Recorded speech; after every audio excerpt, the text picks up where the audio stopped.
സ്ഥിരമായിട്ട് റിവ്യൂ എഴുതുന്ന ഒരാളെന്ന നിലയിൽ സ്ഥിരമായിട്ട് പറയുന്ന ഒരു കാര്യമാണ് പ്രഡിക്റ്റബിൾ ആണ്, പുതുമയുള്ള സംഗതികളൊന്നുമില്ല, ഊഹിക്കാവുന്ന കഥാഗതി, അങ്ങനെയൊക്കെ അത് സ്ഥിരം മിക്കപ്പോഴും പറയാറുള്ളതാണ്.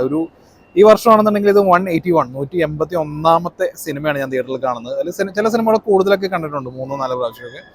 അങ്ങനെ നോക്കുകയാണെങ്കിൽ ഒരു 160 സിനിമ നമുക്ക് കൂട്ടാം. 160 സിനിമകളിൽ ഞാൻ ഭൂരിഭാഗം സിനിമകളിലും പ്രഡിക്റ്റബിൾ ആണ്, ഊഹിക്കാവുന്ന കഥാഗതിയാണ്, അങ്ങനെ ഞാൻ ഒരുപാട് പറഞ്ഞിട്ടുണ്ട്. അപ്പം അങ്ങനെയുള്ള ഞങ്ങൾക്ക് ഇടയിലേക്ക് കൃഷാന്ത് ഇടയ്ക്കിടയ്ക്ക് ഇങ്ങനെ ഒരു സിനിമകൾ വരും. അത് പുരുഷപ്രേതമാണെന്നുണ്ടെങ്കിലും അല്ലെങ്കിൽ ആവാസവ്യൂഹമാണെങ്കിലും.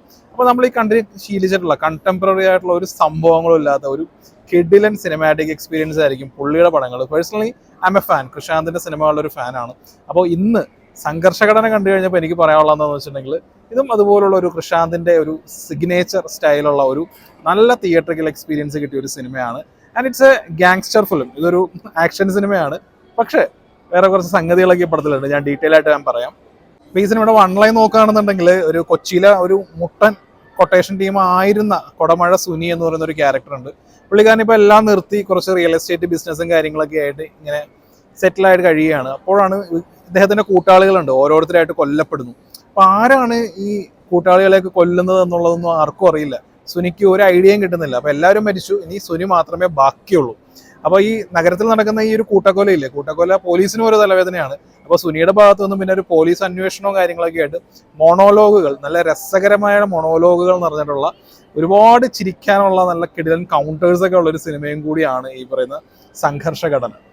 ഈ സിനിമയുടെ വൺ ലൈൻ കേൾക്കുമ്പോൾ നമ്മുടെ ഇൻഡസ്ട്രിയിലെ സകല സൂപ്പർ സ്റ്റാറുകളും അഭിനയിച്ചിട്ടുള്ള ഒരുപാട് ആക്ഷൻ മസാല പടങ്ങളുടെ വൺ ലൈൻ പോലെ തന്നെയൊക്കെ തോന്നും. പക്ഷേ ഇത് അൺകൺവെൻഷണൽ ആയിട്ട് കൃഷാന്തിന്റെ സിഗ്നേച്ചർ സ്റ്റൈൽ ഇവിടെ വരുന്നത് എന്താണെന്ന് വെച്ചിട്ടുണ്ടെങ്കിൽ ഈ സിനിമയുടെ സോൾ, ഈ സിനിമയുടെ ആത്മാവ് എന്ന് പറയുന്നത് സുങ്സുവിന്റെ ആർട്ട് ഓഫ് വാർ എന്ന് പറയുന്ന വർക്കാണ്.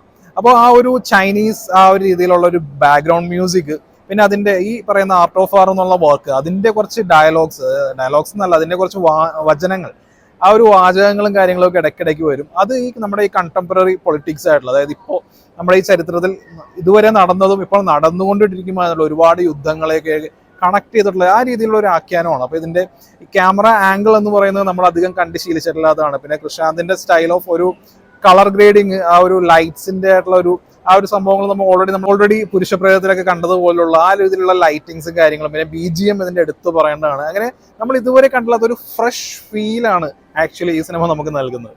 ഒരു ഗാങ്സ്റ്റർ ഡ്രാമ എന്നുള്ള രീതിയിൽ അത് മാത്രമായിട്ട് ഒതുങ്ങുന്നുണ്ടോ എന്ന് ചോദിച്ചിട്ടുണ്ടെങ്കിൽ അതില്ല. ഈ സിനിമയുടെ പൊളിറ്റിക്സ് എന്ന് പറയുന്നത് വളരെ സ്ട്രോങ് ആയിട്ടുള്ള ഒരു പൊളിറ്റിക്സ് ആണ്. ഒരു ആന്റി വാർ ആ ഒരു നിലപാടാണ് ഈ സിനിമയുടെ പൊളിറ്റിക്സ് എന്ന് പറയുന്നത്. അങ്ങനെ നോക്കുകയാണെന്നുണ്ടെങ്കിൽ ഈ സിനിമയിലെ ഡയലോഗുകൾ ഈ സിനിമയുടെ രാഷ്ട്രീയത്തിന് ബലം കൂട്ടുകയാണ്. ഒരു ക്യാരക്ടർ പറയുന്നുണ്ട്, യുദ്ധം കൊണ്ട് ആരെങ്കിലും ജയിച്ചിട്ടുണ്ടോ എന്നുള്ളത്. എനിക്ക് വളരെ ഇംപ്രസീവായി തോന്നിയ ഒരു ഡയലോഗാണ്. കാരണം ചരിത്രത്തിൽ ഇതുവരെ നടക്കുന്ന യുദ്ധം അല്ലെങ്കിൽ ഇനി നടക്കാൻ പോകുന്ന യുദ്ധം, ഈ യുദ്ധങ്ങളിലെല്ലാം ആരെങ്കിലും ജയിച്ചിട്ടുണ്ടോ? യുദ്ധം എപ്പോഴും എല്ലായ്പ്പോഴും നാശം മാത്രമേ നമുക്ക് ചരിത്രത്തിൽ ഉണ്ടാക്കിയിട്ടുള്ളൂ. അത് അങ്ങനെ തന്നെയാണ്, അതിൽ മാറ്റമൊന്നും ഒരിക്കലും വരാൻ പോകുന്നില്ല.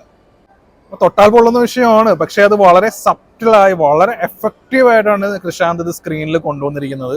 അപ്പോൾ ഓൾറെഡി ടെക്നിക്കലി ഇതിന്റെ എത്രത്തോളം പെർഫെക്റ്റ് ആണെന്നുള്ളത് ഞാൻ പറഞ്ഞു കഴിഞ്ഞു. ഇനിയുള്ളത് പെർഫോമൻസും വളരെ ഗംഭീരമാണ്. അപ്പോൾ ഇതിൽ കൊടമഴ സുനി എന്ന് പറയുന്നിരിക്കുന്ന ആ ഒരു ക്യാരക്ടറിനെ അവതരിപ്പിച്ചിരിക്കുന്നത് സനൂപ് പടവിടനാണ്. അപ്പോൾ ആത്മസംഘർഷങ്ങളൊക്കെ ഉള്ളിലുണ്ട്, പക്ഷെ അത് പുറത്ത് കാണിക്കാൻ പറ്റില്ല. വളരെ ബാലൻസ്ഡ് ആയിട്ടുള്ള ഒരു പെർഫോമൻസ് ആയിരുന്നു. നല്ല രീതിയിൽ നീറ്റായിട്ട് തന്നെ പുള്ളി ഇത് ചെയ്തിട്ടുണ്ട്. പിന്നെ വിഷ്ണു അഗസ്തിയാണ് മറ്റൊരു പ്രധാനപ്പെട്ട ഒരു കഥാപാത്രം ചെയ്തിരിക്കുന്നത്. വിഷ്ണു അഗസ്തിയുടെ കാര്യം പറയുകയാണെന്നുണ്ടെങ്കിൽ ആ ഒരു ക്യാരക്ടറെ പുള്ളി കിഡുമായിട്ട് തന്നെ അവതരിപ്പിച്ചിട്ടുണ്ട്. പിന്നെ പടം കഴിഞ്ഞ് പുറത്തിറങ്ങി കഴിഞ്ഞപ്പോൾ ഈ കൃഷാന്ത് ഫിലിംസിന്റെ ഭാഗമായിട്ട് ഒരു ചെറിയ പോസ്റ്റർ എല്ലാവർക്കും കണ്ടു കഴിഞ്ഞ് ഇറങ്ങുന്ന എല്ലാവർക്കും കൊടുക്കുന്നുണ്ട്. താങ്ക് യു ഫോർ വാച്ചിങ് എന്നുള്ളതാണ്. ലിമിറ്റഡ് റിലീസാണ്. ഇതുപോലുള്ള സിനിമകൾക്ക് ഒരുപാട് ഓഡിയൻസ് ഒന്നുമില്ല. അപ്പോൾ ഒബ്വിയസ്ലി അവരുടെ ഭാഗത്തുനിന്നുള്ള ജസ്റ്റ് എനിക്ക് ഇഷ്ടപ്പെട്ടു. അപ്പോൾ ഇതാണ് ആ പോസ്റ്റർ എന്ന് പറയുന്നത്. അപ്പോൾ ഈ പോസ്റ്ററിൽ താങ്ക് യു ഫോർ വാച്ചിങ്ങിന്റെ താഴെ എഴുതിയിരിക്കുന്നതാണോ, ഇതാണ് എനിക്ക് ആ ഒരു ക്യാരക്ടറിനെ കുറിച്ച് പറയാനുള്ളത്. He who wishes to fight must first count the cost എന്നാണ് അതിന്റെ താഴെ എഴുതിയിരിക്കുന്നത്. ഇതാണ് എനിക്ക് ആ ക്യാരക്ടറിനെ കുറിച്ച് പറയാനുള്ളത്. പിന്നെ ഷിൻഷാന്റെ കുറച്ച് നല്ല കൗണ്ടേഴ്സും കാര്യങ്ങളൊക്കെ ഈ പടത്തിലുണ്ട്. അതിലൊരു പൊറോട്ട ഡയലോഗ്, അത് മെമ്മറബിൾ ഡയലോഗാണ്. അത് ആക്ച്വലി OTT റിലീസും കാര്യങ്ങളൊക്കെ ആണെന്നുണ്ടെങ്കിൽ നമുക്കൊരു മീം മെറ്റീരിയൽ ആണ്. അത് ഇങ്ങനെ വരും. പിന്നെ പേരറിയാത്ത കുറച്ച് ക്യാരക്ടേഴ്സ് ഉണ്ട്. എനിക്ക് കുറെ പേരുടെ ഒന്നും പേരറിയില്ല ഈ പടത്തിൽ വിളിച്ചിരിക്കുന്നത്. എല്ലാവരും വളരെ നീറ്റായിട്ടുള്ള പെർഫോമൻസ് ആയിരുന്നു. അപ്പൊ ഞാനീ പറഞ്ഞ പോലെ പുതുമയുള്ള നമ്മൾ അധികം കണ്ട് ശീലിച്ചിട്ടില്ലാത്ത കുറെ സംഭവങ്ങളൊക്കെയാണ് സ്ക്രീനിൽ വരുന്നത്. അപ്പോൾ ഓഫ് കോഴ്സ് ക്ലൈമാക്സും അങ്ങനെ തന്നെ ആയിരിക്കണം. അപ്പൊ ഈ പടത്തിന്റെ ക്ലൈമാക്സ് കഴിഞ്ഞ് പടം കഴിഞ്ഞ് ടൈറ്റിൽസ് ഒക്കെ വരുമ്പോൾ നമ്മൾ സീറ്റിൽ നിന്ന് കഴിക്കുമ്പോൾ ഒരുപാട് ചിന്തകൾ വരും. വളരെ തോട്ട് പ്രൊവോക്കിംഗ് ആയിട്ടുള്ള ഒരുപാട് ചിന്തകൾ വരും. ആ ചിന്തകൾ തന്നെയാണ് ഈ സിനിമയുടെ വിജയവും. അപ്പോൾ സ്വാഭാവികമായിട്ടും നമ്മൾ ഇതൊക്കെയല്ലേ നമ്മളുടെ ഇന്നത്തെ ഈ ലോകത്ത് നടക്കുന്നത് എന്നുള്ള ആ ഒരു ചിന്തയുണ്ടല്ലോ. ആ ചിന്ത വരുന്നിടത്താണ് ഈ സിനിമ ഒരു വലിയ വിജയമാവുന്നത്. സോ കൃഷാന്ത് ഇനി ലാലേട്ടൻ്റെ കൂടെയാണ് സിനിമ എന്നൊക്കെ പറയുന്നു. അങ്ങനെയാണെന്നുണ്ടെങ്കിൽ it will be a treat for me. Lalettan Krishand എന്നുള്ളൊരു അതൊരു ഗംഭീര കോംബോ ആയിരിക്കും. ആ ഒരു വർക്ക് നടക്കുകയാണെന്നുണ്ടെങ്കിൽ തന്നെ ഐ എം സോ എക്സൈറ്റഡ്. എനിക്കറിയില്ല. ആൻഡ് ഈ സിനിമ കൂലി റിലീസായി കഴിഞ്ഞിട്ടുണ്ടെങ്കിൽ പിന്നെ ഈ സിനിമയ്ക്ക് തിയേറ്റർ ഉണ്ടാവുമെന്ന് എനിക്കറിയില്ല. ഓൾറെഡി ഇവിടെയുണ്ട്. ഓൾറെഡി കൊച്ചി ഫോറം മോളിലുള്ള ഒരു ഷോയിലാണ് ഞാനിപ്പോൾ കണ്ടത്. ഈ സിനിമയുടെ ആസ്പെക്ട് റേഷ്യോയ്ക്ക് എന്തോ ഒരു പ്രശ്നമുണ്ട്. കാരണം ഓഡി 1 എന്ന് പറയുന്നത് ഒരു ഫ്ലാറ്റ് സ്ക്രീനാണ്. ഈ ഫ്ലാറ്റ് സ്ക്രീനിലാണ് ഞാൻ ഈ സിനിമ കണ്ടത്. അപ്പോൾ ഇതൊരു ഫ്ലാറ്റ് റേഷ്യോ പടമാണെന്ന് എനിക്ക് തോന്നുന്നു. പക്ഷേ ഫ്ലാറ്റ് റേഷ്യോ പടമാണെന്നുണ്ടെങ്കിൽ ഇവിടെ ഫുൾ സ്ക്രീനിൽ വരേണ്ടതാണ്. പക്ഷേ ഇത് അങ്ങനെയല്ല. ഇത് ഒരേ സമയം ലെറ്റർ ബോക്സിലും ഒരേ സമയം പില്ലർ ബോക്സിലുമായിട്ടാണ് ഈ സിനിമ വന്നിരിക്കുന്നത്. അതായത് ഒരു സ്ക്വയറിനുള്ളതാണ് നമ്മൾ പടം കാണുന്നത്. ഇപ്പം എൻ്റെ ഇൻസ്റ്റാഗ്രാം കാണുന്നുണ്ടെങ്കിൽ ഞാൻ അതിൻ്റെ അകത്ത് സിനിമ തുടങ്ങുന്നതിന് മുമ്പുള്ള ഒരു അഡ്വർടൈസ്മെന്റ് വന്നിരുന്നു. അത് എങ്ങനെയാണെന്നുള്ളത് ഞാൻ ഓൾറെഡി അപ്ലോഡ് ചെയ്തിട്ടുണ്ടാവും. നിങ്ങളത് ചെക്കൗട്ട് ചെയ്യുക എങ്ങനെയാണെന്നുള്ളത്.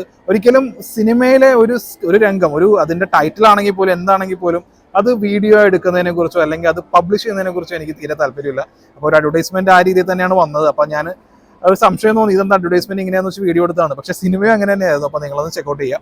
അപ്പോൾ ഇതായിരുന്നു എൻ്റെ ഈ പറയുന്ന സംഘർഷഘടന. വളരെ ഗംഭീരമായിട്ടുള്ള ഒരു തിയേറ്റർ എക്സ്പീരിയൻസ് ആണ്. നിങ്ങൾ പറ്റുവാണെന്നുണ്ടെങ്കിൽ തിയേറ്ററിൽ തന്നെ കാണുക. പിന്നെ ആസ്പെക്ട് റേഷ്യോയുടെ ഒരു പ്രശ്നമുണ്ട്. നല്ലൊരു തോട്ട് പ്രൊവോക്കിംഗ് ആയിട്ടുള്ള ഒരു നല്ല സിനിമയാണ്. കണ്ടുപോകുക.